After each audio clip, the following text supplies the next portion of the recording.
नमस्कार। आज हम इतिहास के एक ऐसे दौर की गहराई में उतर रहे हैं जिसने दुनिया को हमेशा के लिए बदल दिया। सिर्फ 6 साल 1933 से 1939। इन सालों में ऐसा क्या हुआ, कौन सी चिंगारियां भड़कीं जिन्होंने दूसरे विश्व युद्ध की भयानक आग लगा दी। आज हम इसी चैप्टर 5 अंतर्राष्ट्रीय संबंध 1933 से 1939 का कह सकते हैं पोस्टमार्टम करेंगे। नमस्कार।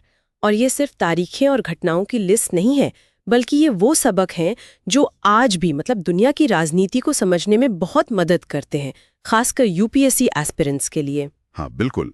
तो इस चर्चा के अंत तक श्रोताओं को 1933 से 1939 के बीच की प्रमुख घटनाओं, उनके कारणों और उनके नतीजों की एक गहरी समझ मिलेगी। हम कोशिश करेंगे कि हर घटना, हर संधि, हर विश्वासघात को परत दर परत खोलें। जी, और हमारा ध्यान सिर्फ इस पर नहीं रहेगा कि क्या हुआ, बल्कि इस पर ज्यादा रहेगा कि क्यों हुआ, ताकि विश्लेषण करने और अपनी एक समझ बनाने में मदद मिले।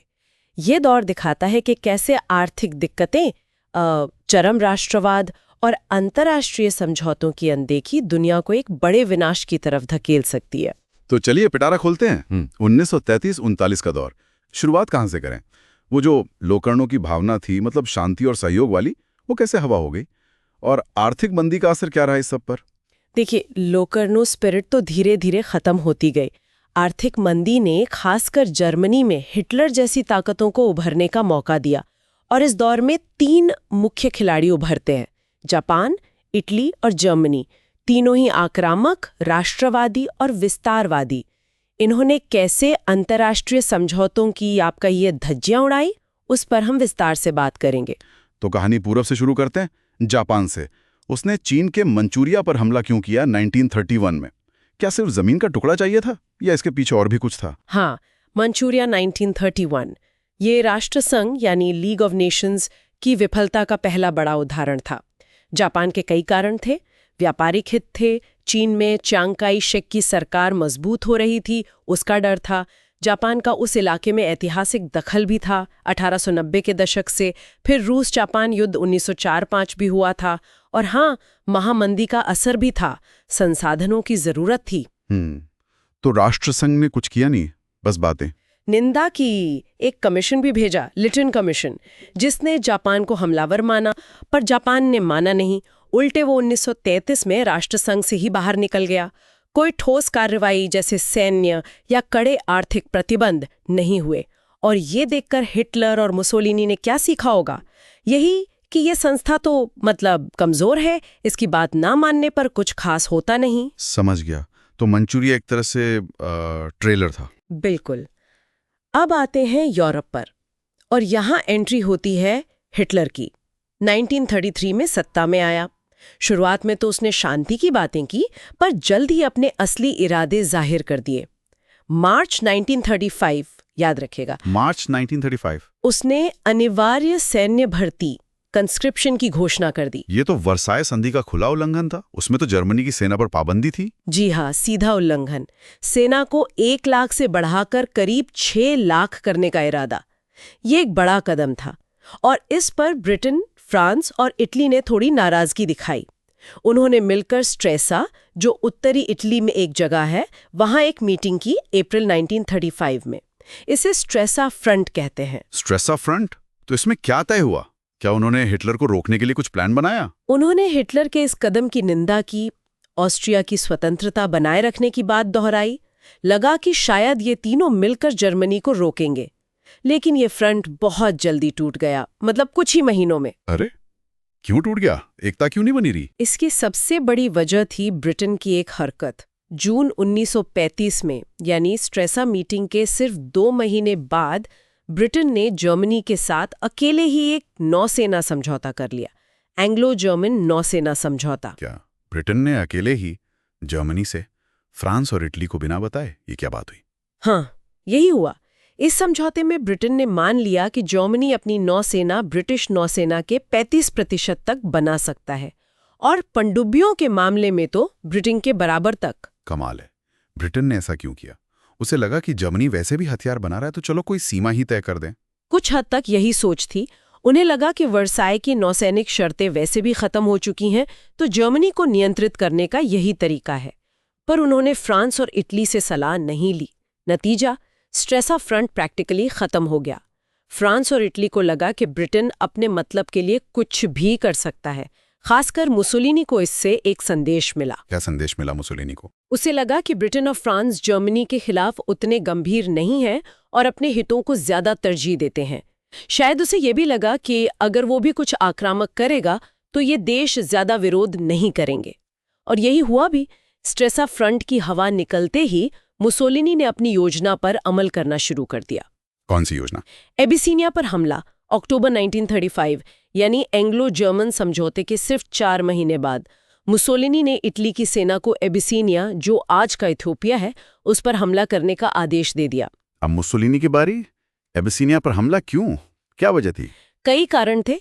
एक तो पुराना बदला लेने की बात थी। 1896 में इटवा की लड़ाई में इटली एबिसीनिया से बुरी तरह हार गया था। वो अपमान मुसोलिनी भुलाना चाहता था। फिर वो इटली के लिए एक बड़ा साम्राज्य बनाना चाहता था, रोमन साम्राज्य की तरह। उपनिवेशों की दौड़ में इटली पीछे रह गया था, उससे वो नाखुश था। और हाँ, आर्थिक मंदी से लोगों का ध्यान भटकाना और राष्ट्रवादियों को खुश करना भी एक मकसद था। तो फिर राष्ट्रसंघ, उसने कुछ किया इस बार? फिर वही कहानी। राष्ट्रसंघ ने इटली को हमलावर घोषित किया, आर्थिक प्रतिबंध भी लगाए। पर जैसा हमने पहले बात की, वो प्रतिबंध आधे अधूरे थे। तेल, कोयला, लोहा, स्टील, जिन चीजों से इटली की युद्ध मशीनरी रुक सकती थी, उन पर प्रतिबंध लगा ही नहीं। क्यों? क्योंकि ब्रिटेन और फ्रांस डर रहे थे। डर रहे थे? किस बात से? उन्हें डर था कि अगर ज्यादा सख्त प्रतिबंध लगाए तो मुसोलिनी नाराज होकर कहीं हिटलर के और करीब न चला जाए। वो अभी भी उम्मीद कर रहे थे कि शायद मुसोलिनी को जर्मनी के खिलाफ इस्तेमाल किया जा सके। और वो ये भी नहीं चाहते थे कि भूमध्य सागर में इटली से कोई पंगा हो। सुएज नहर बंद करने जैसा कदम भी उन्होंने नहीं उठाया, जिससे इटली की सप्लाई रुक सकती थी। तो मतलब ब्रिटेन और फ्रांस का रवैया काफी ढुलमुल रहा। बिल्कुल। बल्कि उन्होंने गुप्त कोशिश भी की थी मामले को रफा दफा करने की। दिसंबर 1935 में ब्रिटेन के विदेश सचिव सैमुअल होरे और फ्रांस के प्रधानमंत्री पियरे लवाल ने मिलकर एक प्लान बनाया, होरे-लवाल पैक्ट। होरे-लवाल पैक्ट, ये क्या था? ये एक सीक्रेट डील थी जिसमें उन्होंने तय किया कि एबिसिनिया का एक बड़ा हिस्सा इटली को दे दिया जाए और बदले में इटली बाकी हिस्से को छोड़ दें। मतलब हमलावर को इनाम देने की बात थी। क्या? ये तो सरासर गलत था। हाँ, पर जब ये प्लान लीक हुआ तो ब्रिटेन और फ्रांस में जनता का भारी गुस्सा भड़क उठा। लोगों ने इसे राष्ट्रीय अपमान माना। दबाव इतना बढ़ा कि ये पैक्ट रद्द करना पड़ा और होरे को इस्तीफा भी देना पड़ा। लेकिन इससे राष्ट्रसंघ की बची खुची इज्जत भी चली गई। और मुसोलिनी, वो प्रतिबंधों से नाराज तो हुआ, पर समझ गया कि ये देश असल में उसका कुछ बिगाड़ नहीं सकते। तो एबिसिनिया संकट का नतीजा क्या हुआ? नतीजे बहुत विनाशकारी थे। पहला, राष्ट्रसंघ की विश्वसनीयता पूरी तरह खत्म हो गई। सामूहिक सुरक्षा का सिद्धांत मर गया। दूसरा, मुसोलिनी इन आधे अधूरे प्रतिबंधों से चिढ़कर हिटलर के और करीब आ गया। हिटलर ने एबिसिनिया मामले में इटली की आलोचना नहीं की थी, बल्कि उसे समर्थन दिया था। तीसरा, इसने हिटलर को एक और बड़ा कदम उठाने का हौसला दिया। कौन सा कदम? वर्साय संधि द्वारा असैन्यकृत, डीमिलिटराइज्ड किए गए राइनलैंड क्षेत्र में भेज दी। राइनलैंड, ये तो फिर से वर्साय का उल्लंघन था, और लोकर्नो संधि का भी, जिसकी गारंटी ब्रिटेन और इटली ने दी थी। जी हाँ, दोनों का उल्लंघन। ये हिटलर का एक और बड़ा जुआ था। उसने अपने जनरल्स को आदेश दिया था कि अगर फ्रांस की सेना प्रतिरोध करे तो फौरन पीछे हट जाना। उसे डर था कि फ्रांस जवाबी कार्रवाई करेगा। पर फ्रांस ने कुछ किया नहीं। फ्रांस की सरकार हिचकिचाई। उन्हें अपनी सेना की ताकत पर पूरा भरोसा नहीं था और वो ब्रिटेन के समर्थन के बिना कोई कदम नहीं उठाना चाहते थे। और ब्रिटेन का रवैया तो और भी ढीला था। कई ब्रिटिश नेताओं को लगा कि हिटलर ने तो बस अपने ही पिछवाड़े में कदम रखा है। लॉर्ड लोथियन ने कहा कि जर्मन सैनिक सिर्फ अपने पिछवाड़े में घुसे हैं। मतलब उन्होंने इसे जर्मनी का अंदरूनी मामला जैसा मान लिया। कमाल है। मतलब हिटलर एक के बाद एक संधियां तोड़ता जा रहा था और ये देश बस दिखते रहे। हाँ, और हिटलर ने इसका पूरा फायदा उठाया। राइनलैंड पर कब्जे के बाद उसने तुरंत एक 25 वर्षीय शांति संधि का प्रस्ताव भी रख दिया, ताकि लगे कि उसके इरादे नेक है। ये उसकी चाल थी। तो अब जर्मनी और इटली करीब आ रहे थे। बिल्कुल। एबिसिनिया और राइनलैंड के बाद दोनों तानाशाहों को समझ आ गया कि वो एक दूसरे के काम आ सकते हैं। अक्टूबर 1936 में उन्होंने एक समझौता किया जिसे रोम बर्लिन एक्सिस कहा गया। एक्सिस मतलब धुरी, जिसके इर्द गिर्द दुनिया घूमेगी, ऐसा उनका मानना था। रोम बर्लिन एक्सिस अक्टूबर 1936 और फिर एक और पैक्ट हुआ था ना जापान के साथ। हाँ, नवंबर 1936 में जर्मनी और जापान ने एंटी कॉमिंटर्न पैक्ट साइन किया। कॉमिंटर्न यानी कम्युनिस्ट इंटरनेशनल, जो लेनिन ने स्थापित किया था और जिसका नेतृत्व मॉस्को से होता था। तो ये पैक्ट ऊपरी तौर पर साम्यवाद के खिलाफ था, पर असल में ये इन देशों के बीच बढ़ते सहयोग का संकेत था। अगले साल 1937 में इटली भी इसमें शामिल हो गया, तो अब रोम बर्लिन टोक्यो एक्सिस लगभग तैयार था। इसी बीच स्पेन में भी कुछ चल रहा था, ग्रे युद्ध। जी, स्पेनिश ग्रे युद्ध 1936-1939। ये सिर्फ स्पेन का अंदरूनी मामला नहीं रहा, ये एक तरह से दूसरे विश्व युद्ध का ड्रेस रिहर्सल बन गया। इसमें एक तरफ थे राष्ट्रवादी नेशनलिस्ट्स, जिनका नेतृत्व जनरल फ्रैंको कर रहे थे, और दूसरी तरफ थे रिपब्लिकन्स, जो चुनी हुई सरकार थी। तो इसमें हिटलर और मुसोलिनी का क्या रोल था? हिटलर और मुसोलिनी ने खोलकर जनरल फ्रैंको की मदद की। उन्होंने सैनिक भेजे, हथियार भेजे और अपनी वायुसेना का इस्तेमाल भी किया। खासकर जर्मनी ने अपनी नई युद्ध तकनीकों को आजमाया। ग्वेर्निका शहर पर नाजी बमबारी बहुत कुख्यात हुई थी। उन्होंने फ्रैंको की मदद क्यों की? कई कारण थे। पहला, वो स्पेन में एक और फाशीवादी या मिलती जुलती सरकार चाहते थे। दूसरा, वो साम्यवाद के बढ़ते प्रभाव को रोकना चाहते थे। रिपब्लिकन सरकार में कम्युनिस्ट और सोशलिस्ट भी शामिल थे। तीसरा, स्पेन में नौसैनिक अड्डे मिलने की उम्मीद भी थी। और चौथा, ये अपनी सैन्य ताकत दिखाने और नई तकनीकों को परखने का मौका था। और दूसरी तरफ रिपब्लिकन की मदद किसने की? मुख्य रूप से सोवियत संघ में रिपब्लिकन को हथियार और सलाहकार भेजे। हजारों वॉलंटियर भी दुनिया भर से रिपब्लिकन की तरफ से लड़ने गए, जिन्हें इंटरनेशनल ब्रिगेड कहा जाता था। लेकिन ब्रिटेन और फ्रांस वो तटस्थ रहे। उन्होंने हस्तक्षेप न करने, नॉन इंटरवेंशन की नीति अपनाई, जो असल में फ्रांको के लिए फायदेमंद साबित हुई, क्योंकि जर्मनी और इटली तो मदद भेजते रहे। तो स्पेनिश गृह युद्ध ने भी दुनिया को और बांटा। हाँ, इसने विचारधाराओं की लड़ाई को और तेज कर दिया और दिखाया कि फाशीवादी ताकतें कितनी आक्रामक हो सकती हैं और पश्चिमी लोकतंत्र कितने अनिर्णायक। और जब यूरोप स्पेन में उलझा हुआ था, तब जापान क्या कर रहा था? जापान ने मौके का फायदा उठाया। 1937 में उसने चीन पर एक पूर्ण पैमाने का हमला शुरू कर दिया। पहले मंचूरिया पर कब्जा किया था, अब वो पूरे चीन को निगल जाना चाहता था। 1937 ये एंटी कॉमिंटन पैक्ट के बाद हुआ? जी, जुलाई 1937 में पेकिंग बीजिंग के पास मार्को पोलो ब्रिज पर जापानी और चीनी सैनिकों के बीच एक छोटी सी झड़प हुई। जापान ने इसे बहाना बनाकर हमला बोल दिया। शंघाई, नानकिंग जैसे बड़े शहरों पर कब्जा कर लिया। नानकिंग में तो जापानी सेना ने भयानक अत्याचार किए, जिसे रेप ऑफ नानकिंग कहा जाता है। क्या चीन ने मुकाबला नहीं किया? चांग काई शेक की नेशनलिस्ट सरकार और माओ त्से-तुंग की कम्युनिस्ट पार्टी, जो आपस में लड़ रहे थे, उन्होंने भी जापान के खिलाफ लड़ने के लिए एक अस्थायी समझौता कर लिया। राजधानी नानकिंग से हटाकर चुंकिंग ले जाई गई। उन्हें कुछ मदद सोवियत संघ से भी मिली। पर जापान को पूरी तरह रोका नहीं जा सका। राष्ट्रसंघ ने फिर कुछ नहीं किया। राष्ट्रसंघ ने निंदा की, पर कार्रवाई फिर नदारद। ब्रिटेन, फ्रांस, अमेरिका ये सब अपनी समस्याओं में उलझे थे या फिर जापान से सीधे टकराव से बचना चाहते थे। जापान ने दक्षिण चीन में कैंटोन ग्वांगझो पर भी कब्जा कर लिया, पर वो पूरे चीन पर कब्जा करने में कामयाब नहीं हुआ।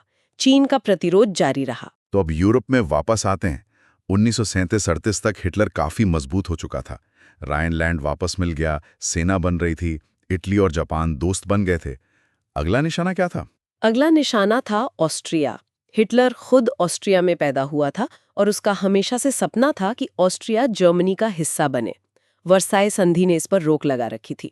1934 में उसकी पहली कोशिश नाकाम रही थी, जब मुसोलिनी ने विरोध किया था। पर अब हालात बदल चुके थे। कैसे बदल गए थे हालात? अब मुसोलिनी उसका दोस्त था। रोम बर्लिन एक्सिस बन चुका था। मुसोलिनी ने साफ कर दिया था कि वो ऑस्ट्रिया के मामले में दखल नहीं देगा। ऑस्ट्रिया के अंदर भी नाजी पार्टी काफी सक्रिय थी और जर्मनी के साथ विलय के लिए माहौल बना रही थी। तो हिटलर ने क्या किया? फरवरी 1938 में उसने ऑस्ट्रिया के चांसलर कर्ट शुशनिक को बुलाया और धमकाया कि वो ऑस्ट्रियाई नाजियों को सरकार में शामिल करें। शुशनिक ने दबाव में आकर हामी भर दी, पर फिर उसने एक चाल चली। उसने ऑस्ट्रिया की स्वतंत्रता पर एक जनमत संग्रह कराने का ऐलान कर दिया। उसे उम्मीद थी कि लोग विलय के खिलाफ वोट देंगे। पर हिटलर ने जनमत संग्रह नहीं होने दिया। बिल्कुल नहीं। वो जानता था कि नतीजा उसके खिलाफ जा सकता है। उसने शुशनिक पर दबाव डाला कि वो इस्तीफा दे और जनमत संग्रह रद्द करे। फिर उसने 12 मार्च 1938 को जर्मन सेना ऑस्ट्रिया में भेज दी।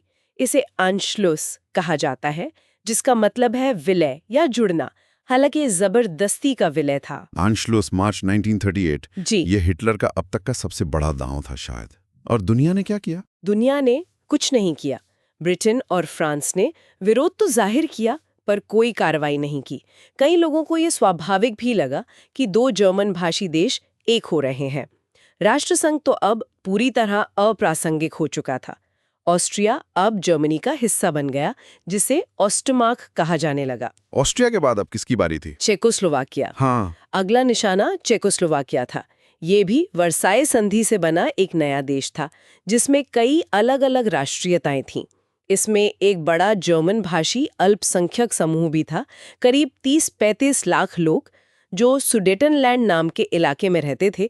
ये इलाका जर्मनी की सीमा से लगा हुआ था। तो हिटलर ने सुडेटनलैंड की मांग की, क्या बहाना बनाया? वही पुराना बहाना कि सुडेटन जर्मनों के साथ चेकोस्लोवाकिया की सरकार भेदभाव कर रही है, उन पर अत्याचार हो रहे हैं। सुडेटन जर्मनों का एक नेता था कोनराड हेनलाइन, जो असल में हिटलर के इशारों पर नाच रहा था। उसने स्वायत्तता की मांग उठाई, जिसे बाद में जर्मनी में विलय की मांग में बदल दिया गया। क्या सच में भेदभाव हो रहा था? कुछ शिकायतें थीं, जैसे आर्थिक मंदी के दौरान जर्मन इलाकों में बेरोजगारी ज्यादा थी, क्योंकि वो औद्योगिक इलाके थे। लेकिन नाजी प्रचार ने इसे बहुत बढ़ा चढ़ाकर पेश किया। असल मकसद चेकोस्लोवाकिया को तोड़ना और उस पर कब्जा करना था। वो एक लोकतांत्रिक देश था, फ्रांस का सहयोगी था और उसकी भौगोलिक स्थिति जर्मनी के लिए महत्वपूर्ण थी। तो चेकोस्लोवाकिया की सरकार ने क्या किया?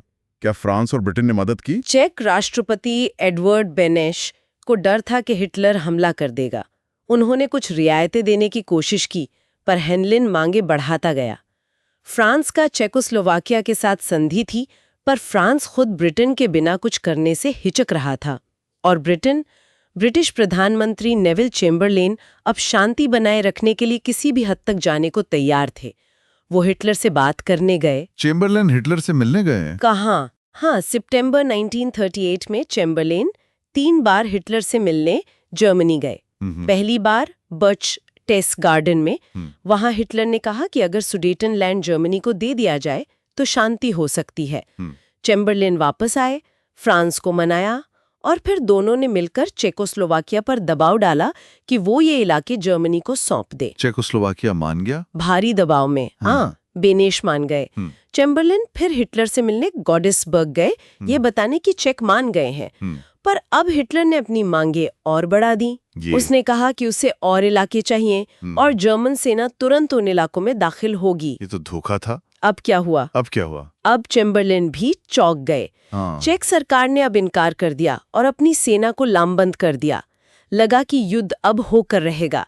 चेकोस्लोवाकिया की सेना मजबूत थी, उसकी किलेबंदी अच्छी थी और उसे फ्रांस और सोवियत संघ से मदद की उम्मीद थी।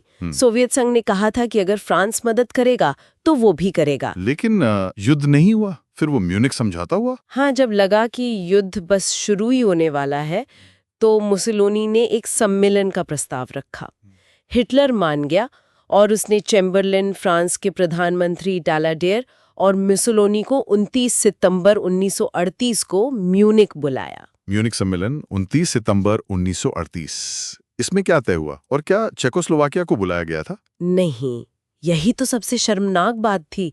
चेकोस्लोवाकिया, जिसके भाग्य का फैसला हो रहा था, और सोवियत संघ, जो उसका एक संभावित सहयोगी था, दोनों को बुलाया ही नहीं गया। मीटिंग में चारों नेता हिटलर, मुसोलिनी, चेम्बरलेन, डालाडेर ने फैसला किया कि सुडेटनलैंड तुरंत जर्मनी को सौंप दिया जाएगा। पोलैंड को टेशन का इलाका मिला और हंगरी को दक्षिणी स्लोवाकिया का कुछ हिस्सा। और बदले में बाकी चेकोस्लोवाकिया का क्या हुआ? वादा किया गया कि बाकी चेकोस्लोवाकिया की सीमाओं की गारंटी ये चारों शक्तियां देंगी। चेको को धमकाया गया कि अगर उन्होंने विरोध किया तो उन्हें अकेला छोड़ दिया जाएगा। बेचारे बेनिश के पास मानने के सिवा कोई चारा नहीं था। उन्होंने इस्तीफा दे दिया। चेम्बरलेन जब ब्रिटेन लौटे तो उनका स्वागत कैसे हुआ? उनका हीरो की तरह स्वागत हुआ। अगली सुबह म्यूनिख से लौटने से पहले चेम्बरलेन ने हिटलर से एक और कागज पर दस्तखत करवाए थे, जिसमें लिखा था कि ब्रिटेन और जर्मनी कभी आपस में युद्ध नहीं करेंगे और अपने मतभेद बातचीत से सुलझाएंगे। चेम्बरलेन ने लंदन एयरपोर्ट पर वो कागज लहराते हुए कहा, पीस फॉर आवर टाइम, हमारे समय के लिए शांति। लोग खुश थे कि युद्ध टल गया। पर कुछ लोगों ने इसकी आलोचना भी की होगी। हाँ, विंस्टन चर्चिल जैसे लोगों ने इसे पूरी और बिना शर्त हार बताया। डफ कूपर नाम के एक मंत्री ने तो सरकार से इस्तीफा दे दिया।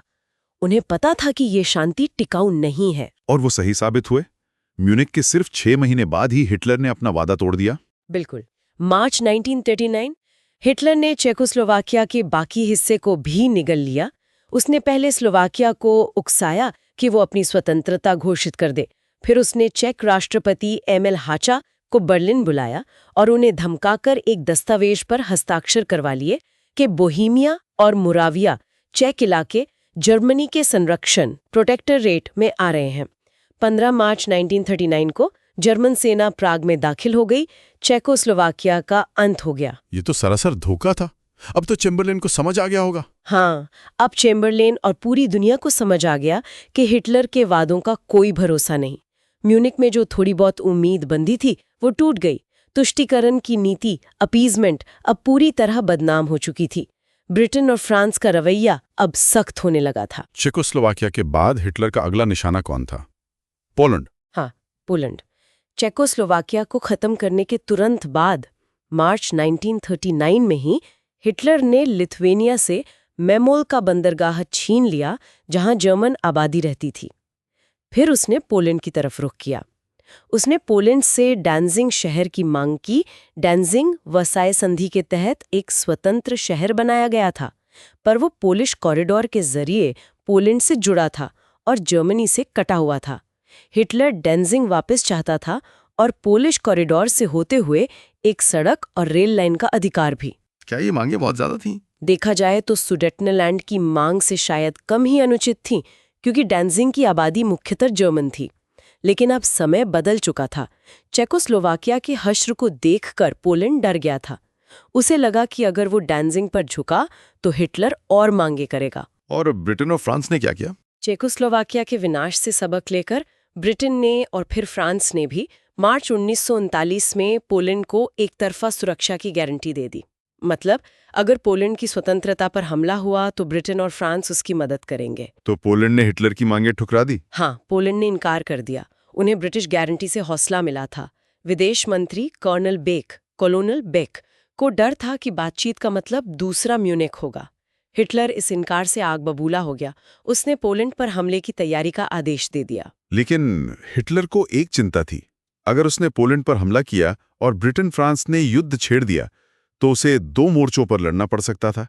पश्चिम में फ्रांस ब्रिटेन से और पूरब में शायद सोवियत संघ से। बिल्कुल, उसे सोवियत संघ को तटस्थ रखना था। और यहीं पर इतिहास का सबसे बड़ा ट्विस्ट आया। हिटलर, जो साम्यवाद का कट्टर दुश्मन था, उसने स्टालिन के साथ एक समझौता कर लिया। नाजी सोवियत अनाक्रमण संधि, अगस्त 1939। ये कैसे संभव हुआ? 2 कट्टर दुश्मन एक साथ? ये कूटनीति का एक चौंकाने वाला पर शायद तार्किक कदम था। दोनों के अपने अपने नजरिए से। स्टालिन को पश्चिमी देशों पर भरोसा नहीं था। उसे लगता था कि ब्रिटेन और फ्रांस जानबूझकर हिटलर को पूरब की तरफ यानी सोवियत संघ की तरफ धकेल रहे हैं। म्यूनिख समझौते में रूस को शामिल न करना उसके शक को और गहरा कर गया था। ब्रिटेन और फ्रांस रूस के साथ संधि करने में हिचकिचा भी रहे थे। उन्हें स्टालिन पर भरोसा नहीं था और पोलैंड भी नहीं चाहता था कि रूसी सेना उसकी जमीन से गुजरे। तो स्टालिन ने हिटलर से हाथ मिला लिया। हाँ, स्टालिन को लगा कि हिटलर से संधि करके वो युद्ध से बच सकता है या कम से कम उसे टाल सकता है और अपनी तैयारी के लिए समय हासिल कर सकता है, और शायद पश्चिमी देश और जर्मनी आपस में लड़कर कमजोर हो जाए। हिटलर के लिए ये संधि पोलैंड पर हमला करने के लिए हरी झंडी थी, क्योंकि अब उसे पूर्वी मोर्चे की चिंता नहीं थी। 23-24 अगस्त 1939 को मॉस्को में इस संधि पर हस्ताक्षर हुए। क्या इसमें कोई खुफ्त बात भी थी? हाँ, संधि के साथ एक गुप्त प्रोटोकॉल भी था जिसमें उन्होंने पूर्वी यूरोप को आपस में बांटने का फैसला किया। फिनलैंड, एस्टोनिया, लात्विया और पूर्वी पोलैंड सोवियत प्रभाव क्षेत्र में आने थे और लिथुआनिया और पश्चिमी पोलैंड जर्मन प्रभाव क्षेत्र में। ये तो पोलैंड की पीठ में छुरा घोंपने जैसा था। बिल्कुल। अब हिटलर को पूरा यकीन हो गया कि ब्रिटेन और फ्रांस पोलैंड के लिए युद्ध नहीं करेंगे क्योंकि अब सोवियत संघ उसके साथ था, ऐसा उसे लगा। उसने हमले की तारीख तय कर दी। 1 सितंबर 1939। जी, 1 सितंबर 1939 को सुबह 4:45 बजे जर्मन सेना ने पोलैंड पर हमला कर दिया। ब्लिट्जक्रीग यानी बिजली युद्ध की शुरुआत। और ब्रिटेन और फ्रांस, उनकी गारंटी का क्या हुआ? चेम्बरलेन ने एक आखिरी कोशिश की। उसने हिटलर को संदेश भेजा कि अगर वो सेना वापस बुला ले तो एक सम्मेलन हो सकता है, पर हिटलर ने कोई जवाब नहीं दिया। अब ब्रिटिश संसद और जनता का दबाव बहुत बढ़ गया था। ब्रिटेन ने जर्मनी को अल्टीमेटम दिया कि वो 3 सितंबर सुबह 11 बजे तक पोलैंड से सेना हटा ले। हिटलर ने अल्टीमेटम माना? नहीं। 3 सितंबर 1939 सुबह 11 बजे ब्रिटेन ने जर्मनी के खिलाफ युद्ध की घोषणा कर दी। कुछ घंटों बाद फ्रांस ने भी युद्ध की घोषणा कर दी। दूसरा विश्व युद्ध शुरू हो चुका था। तो अब हम उस बड़े सवाल पर आते हैं जो चैप्टर 5.6 में उठाया गया है। ये युद्ध हुआ क्यों? इसके लिए कौन जिम्मेदार था? क्या ये सिर्फ हिटलर की वजह से हुआ, या तुष्टीकरण करने वाले नेताओं की भी गलती थी, या फिर वर्साय संधि ही इसका मूल कारण थी? ये एक बहुत जटिल सवाल है और इतिहासकार इस पर आज भी बहस करते हैं। कोई एक कारण बताना मुश्किल है। कई कारक थे जिन्होंने मिलकर ये स्थिति पैदा की। जैसे कि पहला तो वर्साय संधि ही है। उसने जर्मनी पर जो शर्तें थोपी, उससे जर्मन लोगों में बहुत गुस्सा और अपमान की भावना थी। हिटलर ने इसी भावना का फायदा उठाया। दूसरा, राष्ट्रसंघ की विफलता। वो निरस्त्रीकरण कराने में नाकाम रहा और जापान, इटली, जर्मनी जैसे हमलावरों को रोक नहीं पाया। सामूहिक सुरक्षा का विचार असफल रहा। और तीसरा, विश्व आर्थिक संकट। हाँ, महामंदी ने जर्मनी जैसे देशों में अस्थिरता पैदा की, बेरोजगारी बढ़ाई और हिटलर जैसे चरमपंथी नेताओं के लिए सत्ता में आने का रास्ता आसान कर दिया। लोग निराश थे और उन्हें हिटलर के वादों में उम्मीद दिखी। लेकिन एक तर्क ये भी दिया जाता है कि 1938 के अंत तक म्यूनिख समझौते के बाद जर्मनी की ज्यादातर शिकायतें तो दूर हो चुकी थीं। रेपरेशंस खत्म हो गए थे, सेना फिर से बन रही थी, राइनलैंड वापस मिल गया था, ऑस्ट्रिया जर्मनी का हिस्सा बन गया था, सुडेटन जर्मन भी आ गए थे। जर्मनी फिर से एक बड़ी ताकत बन चुका था। तो फिर युद्ध क्यों हुआ? गड़बड़ कहाँ हुई? यहीं पर तुष्टीकरण, अपीजमेंट की भूमिका और हिटलर के असली इरादों का सवाल आता है। क्या तुष्टीकरण करने वाले दोषी थे? कुछ इतिहासकार जैसे एलन बुलॉक मानते हैं कि हाँ, ब्रिटेन और फ्रांस की तुष्टीकरण नीति ने हिटलर को बढ़ावा दिया। अगर उन्होंने 1936 में राइनलैंड पर ही सख्त कार्रवाई की होती तो शायद हिटलर रुक जाता, पर लगातार रियायतें देने से हिटलर को लगा कि ये देश कमजोर है और वो जो चाहे कर सकता है। तो चेम्बरलेन की नीति गलत थी? इस पर भी बहस है।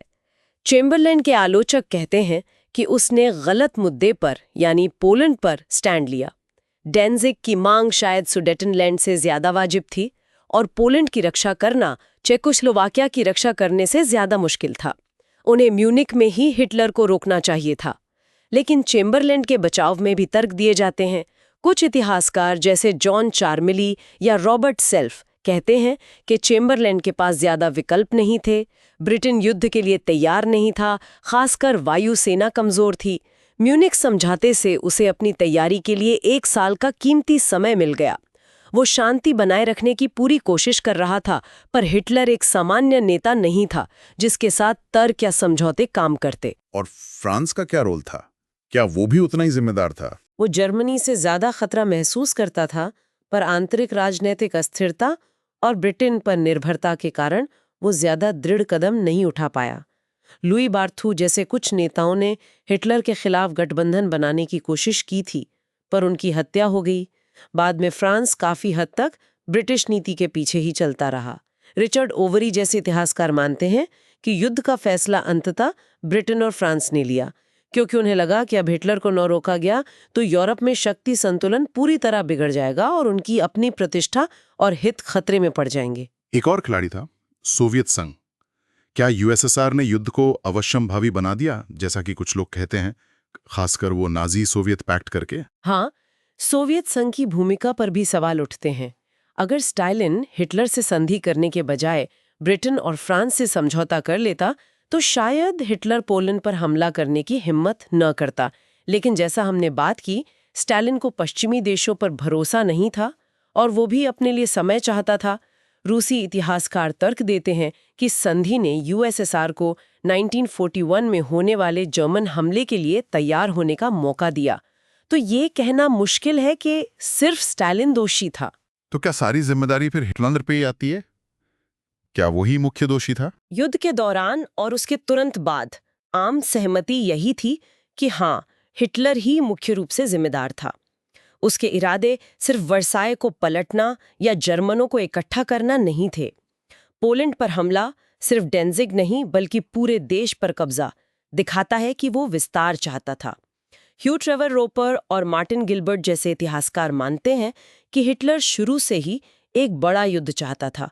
उसका लक्ष्य था लेबेन्सराम पूर्व में, खासकर सोवियत संघ की कीमत पर जर्मन लोगों के लिए रहने की जगह बनाना।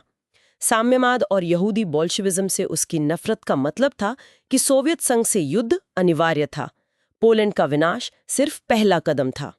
इसके सबूत क्या है?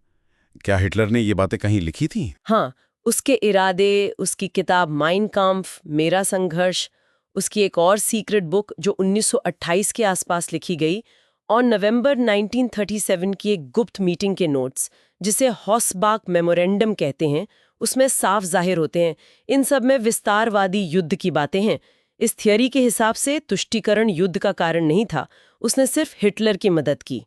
युद्ध तो होकर ही रहता क्योंकि हिटलर के लक्ष्य ही ऐसे थे। लेकिन एक इतिहासकार थे AJP टेलर, जिन्होंने 1961 में एक अलग ही थियरी दी थी जिसने काफी विवाद खड़ा किया था। हाँ, टेलर का नजरिया काफी अलग था। उन्होंने कहा कि हिटलर के पास कोई बहुत बड़ी विस्तृत योजना नहीं थी। वो एक अवसरवादी था जो हालात का फायदा उठाता था। उसके उद्देश्य जर्मनी के पिछले शासकों जैसे ही थे, बस उसके तरीके ज्यादा क्रूर थे। वो कोई बड़ा विश्व युद्ध नहीं चाहता था। पोलैंड के खिलाफ शायद एक छोटी लड़ाई चाहता था। तो टेलर के हिसाब से युद्ध कैसे हुआ? टेलर का मानना था कि युद्ध दोनों तरफ की कूटनीतिक गलतियों का नतीजा था। हिटलर ने सोचा कि ब्रिटेन और फ्रांस पोलैंड के लिए नहीं लड़ेंगे, और चैम्बरलेन ने हिटलर को समझने में गलती की। उसने गलत वक्त पर स्टैंड लिया। टेलर के शब्दों में 1939 का युद्ध पूर्व नियोजित नहीं बल्कि दोनों तरफ की कूटनीतिक भूलों का परिणाम था। मतलब हिटलर गलती से युद्ध में फंस गया। ये तो काफी विवादास्पद बात है। क्या आज के इतिहासकार इसे मानते हैं? आज ज्यादातर इतिहासकार टेलर की कोई योजना नहीं वाली बात से सहमत नहीं है। वो मानते हैं कि हिटलर अवसरवादी जरूर था, पर उसके पीछे एक स्पष्ट विचारधारा और दूरगामी लक्ष्य थे। जर्मनी का यूरोप पर प्रभुत्व जो बिना युद्ध के संभव नहीं था। इसीलिए उसने 1936 से ही इतने बड़े पैमाने पर पुनर्शस्त्रीकरण शुरू कर दिया था।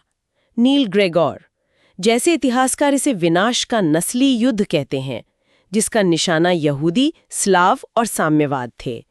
एडम टूज ने एक आर्थिक तर्क भी दिया है। आर्थिक तर्क वो क्या है? टूज का कहना है कि हिटलर को 1939 में युद्ध शुरू करने की जल्दी इसलिए थी क्योंकि उसे डर था कि जर्मनी की अर्थव्यवस्था लंबे समय तक इतने बड़े पैमाने पर सैन्य खर्च बर्दाश्त नहीं कर पाएगी। कच्चे माल और विदेशी मुद्रा की कमी थी। उसे लगा कि अगर उसने देर की तो ब्रिटेन और फ्रांस पुनर्शस्त्रीकरण में उससे आगे निकल जाएंगे। इसलिए उसने जल्दी जुआ खेलने का फैसला किया। तो कुल मिलाकर आज की समझ क्या है? आज ज्यादातर इतिहासकार मानते हैं कि हिटलर युद्ध के लिए मुख्य रूप से जिम्मेदार था।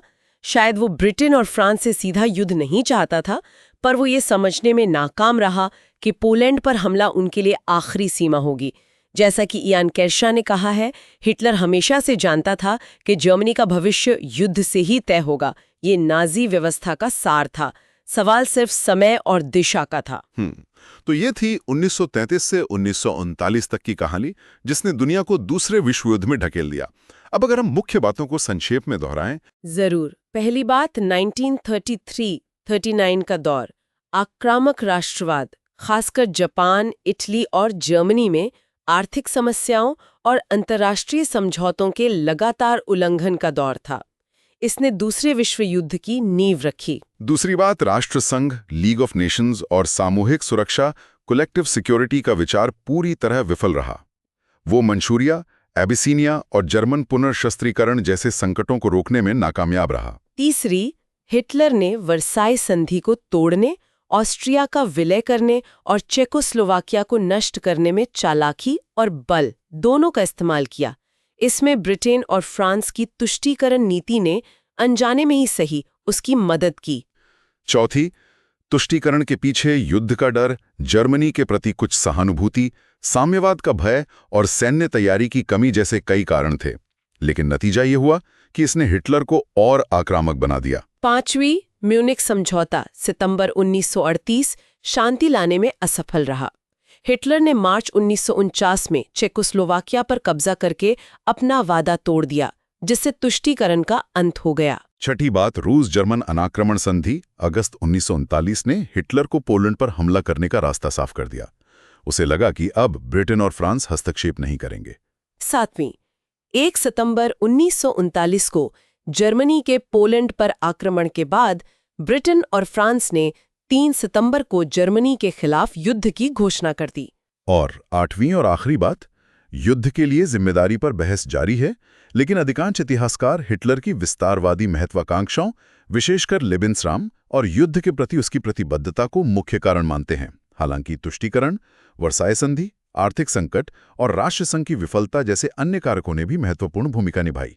बिल्कुल, ये घटनाएं हमें अंतर्राष्ट्रीय संबंधों की जटिलता, कूटनीति की सीमाओं और नेतृत्व के फैसलों के दूरगामी परिणामों के बारे में बहुत कुछ सिखाती हैं। दोस्तों, ये सिर्फ इतिहास नहीं है, ये समझने की कुंजी है कि दुनिया कैसे काम करती है, कैसे गलतियां दोहराई जा सकती हैं और शांति कितनी नाजुक हो सकती है। इस चर्चा को मेरा सुझाव है, फिर से सुने, नोट्स बनाएं। हाँ, और यूपीएससी के नजरिए से देखें तो ये न केवल विश्व इतिहास का एक महत्वपूर्ण हिस्सा है, बल्कि अंतर्राष्ट्रीय संबंधों, कूटनीति की विफलताओं और नेतृत्व के निर्णयों के प्रभाव को समझने के लिए एक बेहतरीन केस स्टडी है। ये क्रिटिकल थिंकिंग विकसित करने में बहुत मदद करेगा। सही कहा। और ये सिर्फ परीक्षा के लिए नहीं, बल्कि जीवन में भी काम आता है। आज की दुनिया की जटिलताओं को, देशों के बीच तनाव को, समझौतों के महत्व को समझने के लिए ये ज्ञान बहुत जरूरी है। और अंत में सोचने के लिए एक बात छोड़ जाते हैं, इतिहास के वो कौन से मोड़ थे, कौन से फैसले थे जो अगर अलग तरह से लिए जाते तो शायद ये विनाश टाला जा सकता था। क्या 1936 में राइनलैंड पर कार्रवाई, या म्यूनिख में दृढ़ता, या फिर सोवियत संघ के साथ पहले समझौता? ये सवाल आज भी प्रासंगिक हैं और हमें सोचने पर मजबूर करते हैं। बिल्कुल। तो दोस्तों, अगर आपको ये गहरी पड़ताल, ये चर्चा महत्वपूर्ण और उपयोगी लगी तो इसे लाइक ज़रूर करें। अपने दोस्तों, अपने साथियों, खासकर यूपीएससी की तैयारी करने वालों के साथ इसे शेयर करें। नीचे कमेंट में हमें बताएं कि आपको सबसे चौंकाने वाला तथ्य कौन सा लगा, या आपके मन में क्या सवाल उठे, या आप आगे किस टॉपिक पर ऐसी ही गहरी चर्चा चाहते हैं। और हाँ, अगर अभी तक नहीं किया है तो हमारे YouTube चैनल सुन लो यूपीएससी को सब्सक्राइब करना बिल्कुल ना भूलें। अगली बार फिर मिलेंगे एक और दिलचस्प और महत्वपूर्ण विषय के साथ। तब तक के लिए धन्यवाद।